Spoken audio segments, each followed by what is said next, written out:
Hello बच्चों, आपको स्वागत है आपके अपने चैनल द नॉलेज हब में। आज के लेक्चर में हम बात करेंगे और एक नए टॉपिक की, जो कि आपके बुक का कौन सा इसका चैप्टर नंबर 3 है, जिसे हम कहते हैं मशीन्स। तो मशीन्स होता क्या है? आप सबने वो 3 इडियट मूवी देखा होगा और वो जो एपिक सीन था आमिर खान सर का कि अप एंड डाउन वाला चेन का, तो वो मशीन है। तो बेसिकली मशीन्स होता है, तो उससे आपको अंदाजा भी होगा कि मशीन क्या है। मशीन यही है कि कोई भी चीज जो हमारा काम आसान करवा दे, मतलब हम जो काम करना चाहते हैं हम उसको आसान अगर कर दे, वही चीज हमारे लिए क्या है? मशीन्स है। तो मशीन्स जो होते हैं उनके कुछ 4 फंडामेंटल वर्क्स होते हैं, जैसे वो हमारे काम को इजी या फिर और बेहतर बना सके।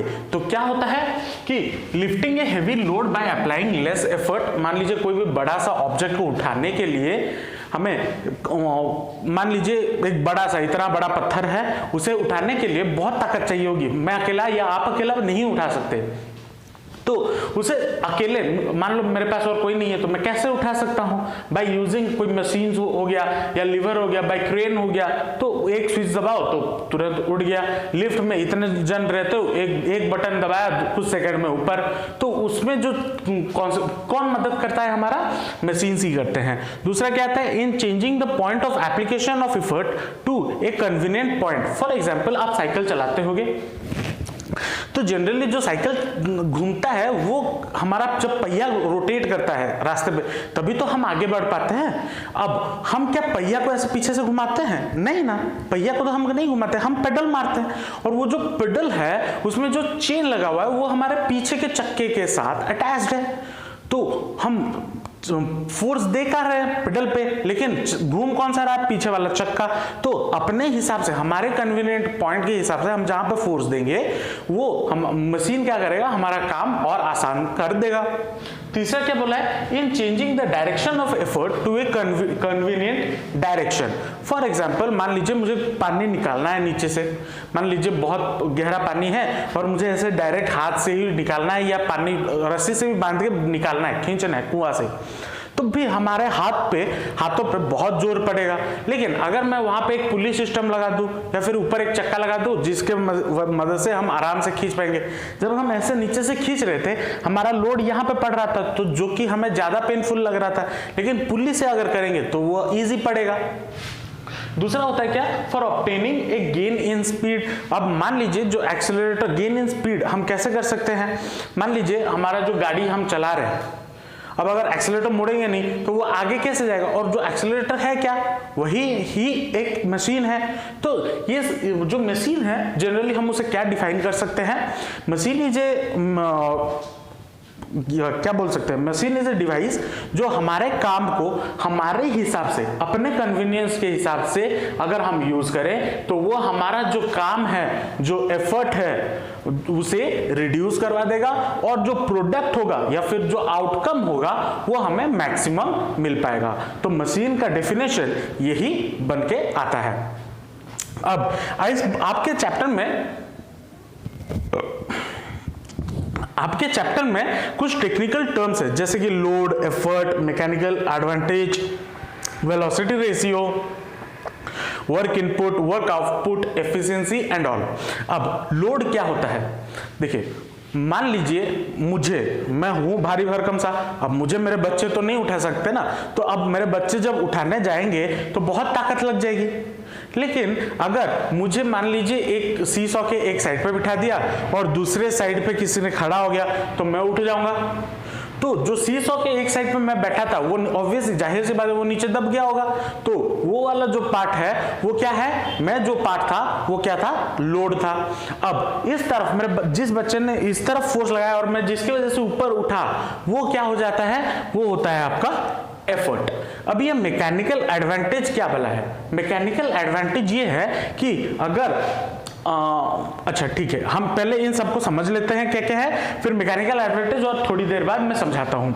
मैकेनिकल एडवांटेज जनरली होता क्या है? लोड पर एफर्ट, मतलब जितना लोड है बाय कितना एफर्ट दिया जा रहा है, अगर उसी का रेशियो को बोला जाता है आपका मैकेनिकल एडवांटेज। और वेलोसिटी रेशियो क्या होता है? Velocity of effort by velocity of load. इसको भी हम इन दोनों को अभी कुछ ही देर में समझेंगे। बहुत डीपली समझेंगे ताकि हम अपना कॉन्सेप्ट हमेशा हम पकड़ के चले और वो हिले ना। दूसरा आता है वर्क इनपुट। मान लीजिए कोई भी हम मशीन से काम करवा रहे हैं तो उसे कितना एनर्जी दिया जा रहा है। फॉर एग्जाम्पल आपको पंखा चलाना है तो पंखा चलाना है, या फिर मेरा जो फोन चार्ज होता है, कोई भी काम, घड़ी चलता है, घड़ी में बैटरी, तो वो एनर्जी देता कौन है? जैसे पंखे के लिए इलेक्ट्रिकल एनर्जी, बैटरी चाहिए इसके लिए, घड़ी चलने के लिए, फोन चलने के लिए, जो भी वो रिकॉर्ड हो रहा है फोन पे, वो रिकॉर्ड होने के लिए भी हमें एनर्जी ही चाहिए। तो ये जो सारे एनर्जी हम देते हैं एक मशीन को काम करवाने के लिए, उसी चीज को बोला जाता है वर्क इनपुट। दूसरा आता है वर्क आउटपुट। अब मैं मान लीजिए फैन को एनर्जी दे दी, अब फैन अगर घूमे ना तो मुझे फायदा क्या होगा? कुछ नहीं ना। तो जब हम एनर्जी दे रहे तो वो हमें कितना काम करके दे रहा है। फैन लगा दिया तो हाँ ठंडा, आराम से बैठ जाते हैं ना, तो वो हमें जो काम करके दे रहा है उसका स्पीड कितना है, वो हमें कितने तेज से वो घूम रहा है, कितना जल्दी वो हमारे बॉडी से स्वेट को इवेपोरेट करवा रहा है, उसी चीज को बोला जाता है वर्क आउटपुट, जो वो फैन कर पा रहा है। उसके बाद आता है एफिशिएंसी। अब क्या ये ऐसा है कि जब हम कोई भी कितना वर्क उसको मान लीजिए कुछ एनर्जी दे रहे हैं, क्या वो उतना ही एनर्जी का काम हमें करके देता है? नहीं, ये कभी नहीं हो सकता, क्योंकि हमारे एटमॉस्फेयर पे बहुत सारे लॉसेस होते हैं, बहुत सारे मैकेनिकल एरर्स भी हो सकते हैं, तो उसी एरर की वजह से कुछ ना कुछ लॉस तो हो ही जाता होगा। तो एफिशिएंसी वही बोलता है हम work input by work output, उसका जो work input by work output. अच्छा सॉरी एफिशिएंसी क्या होता है?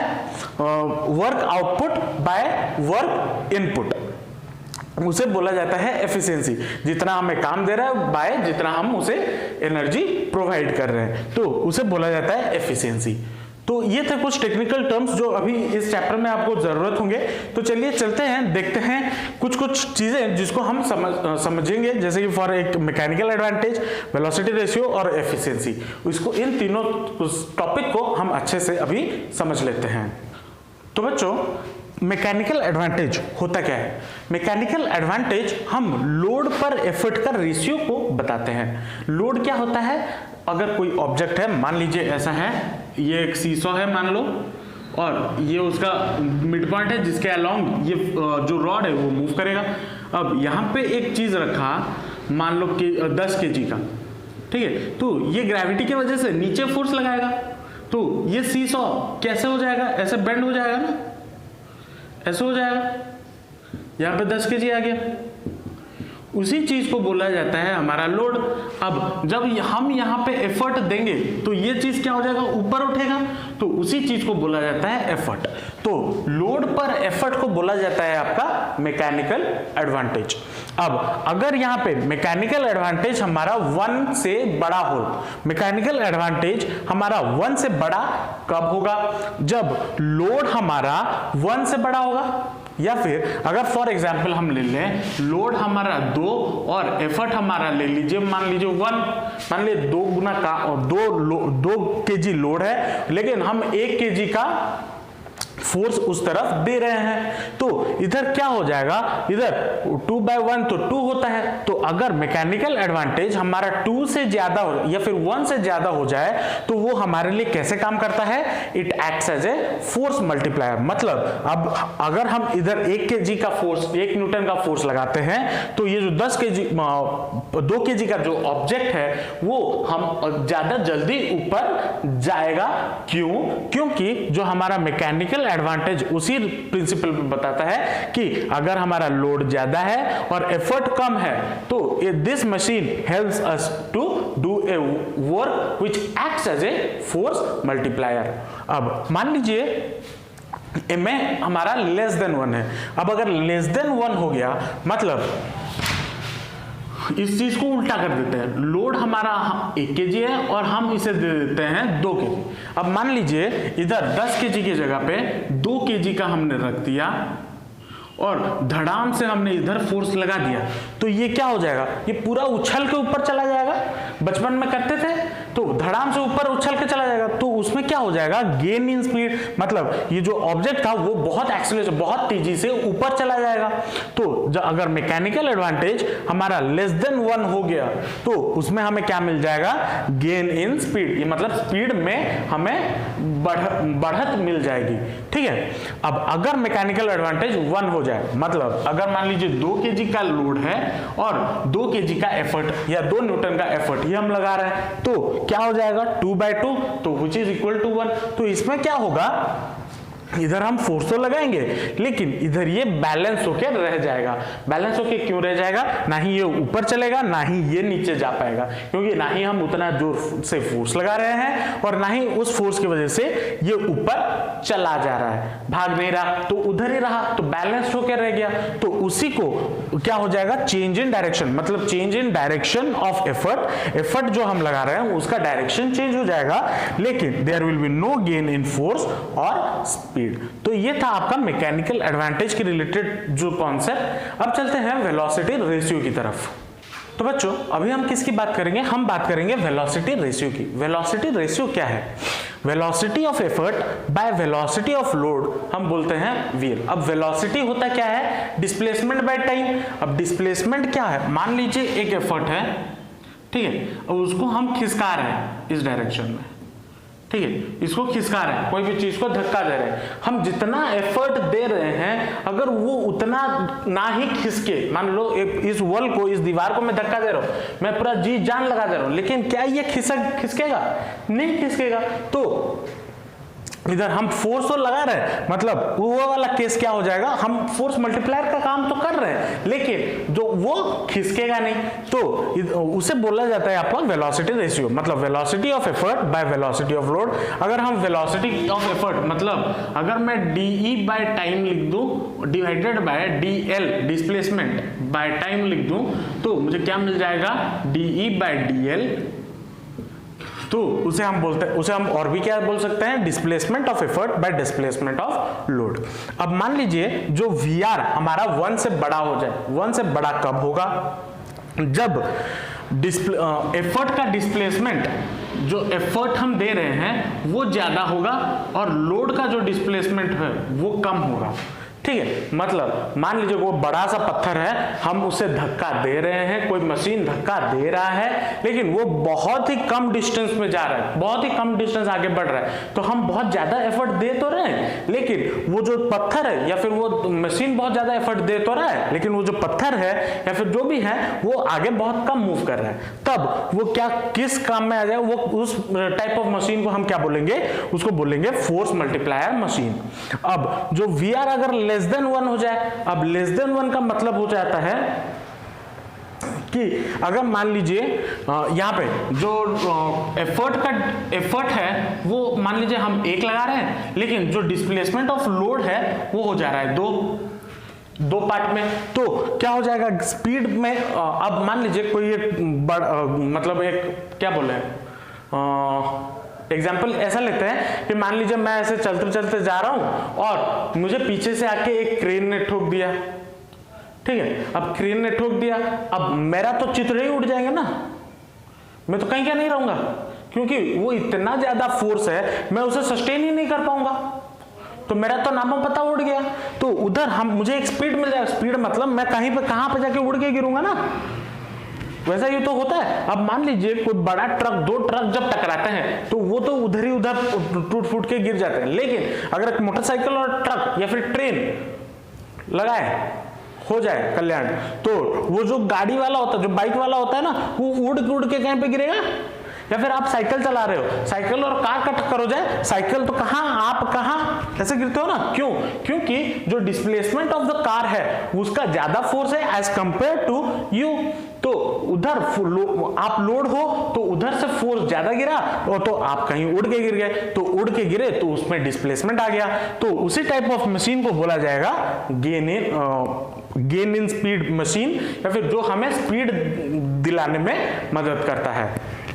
अब दूसरा आता है अगर वेलोसिटी रेशियो हमारा 1 के बराबर हो जाए, तो अगर वेलोसिटी रेशियो हमारा 1 के बराबर हो जाए तो मतलब मान लीजिए 2 बॉडी ऐसे टकरा रहे हैं, 2 कार टकराए जो या फिर ट्रक टकराए, दोनों के दोनों उधर ही टकरा के रह जाएंगे, पीछे भागेंगे नहीं या साइड में नहीं जाएंगे। क्यों, क्योंकि जो एफर्ट है और जो लोड है, उन दोनों का जो टकराना हुआ वो लगभग वो इक्वल हो गया, तो कहीं भागेगा भी नहीं, तो उसे उधर क्या हो जाएगा, आपका वेलोसिटी रेशियो जो है वो 1 के बराबर हो जाएगा। ठीक है, अभी चलते हैं नेक्स्ट टॉपिक की ओर, जो कि है एफिशिएंसी। तो बच्चों अभी हम बात करेंगे एफिशिएंसी की। एफिशिएंसी को हम ऐसे इस सिंबल से डिनोट करते हैं। इस सिंबल का नाम क्या है, ईटा। ठीक है, अब एफिशिएंसी होता क्या है, मान लीजिए पंखा चल रहा है, ठीक है, आप उसको एनर्जी दे रहे हो। अब आप जितना एनर्जी दे रहे हो, क्या वो उतना काम हमें करके दे रहा है? नहीं, वो पॉसिबल ही नहीं है। वो आइडियल केसेस में पॉसिबल है, लेकिन रियल लाइफ में वो पॉसिबल नहीं है। तो वो एफिशिएंसी क्या हो जाएगा, जो जितना वो हमें काम दे रहा है डिवाइडेड बाय जितना हम उसको एनर्जी प्रोवाइड कर रहे हैं काम करने के लिए, तो उसे बोला जाएगा एफिशिएंसी। तो एफिशिएंसी क्या होता है, work output by work input, और अगर हम परसेंटेज में निकालें तो उसको इनटू 100 कर दीजिए। तो ये था एफिशिएंसी की बातें। तो आज के वीडियो में हम इतना ही रखते हैं। आज का ये जो वीडियो था ये थोड़ा बेसिक इंट्रोडक्शन था आपके मशीन्स के ऊपर। नेक्स्ट वीडियो में हम और थोड़े कॉन्सेप्ट्स को समझेंगे और लीवर, फल्क्रम, इसके बारे में थोड़ा पढ़ेंगे नेक्स्ट वीडियो में। तो अगर यह वीडियो आपको अच्छा लगा तो जाते जाते लाइक जरूर कर दीजिएगा और सब्सक्राइब जरूर कर दीजिएगा, क्योंकि जब मैं नेक्स्ट वीडियो डालूं ताकि आपको नोटिफिकेशन तुरंत के तुरंत ही मिल जाए और आप अपना पढ़ाई कंटिन्यूअसली जारी रख सको। तो मिलते हैं नेक्स्ट वीडियो में इसी टॉपिक के साथ। तब तक के लिए ऑल द बेस्ट और जमकर पढ़ाई कीजिए। Thank you.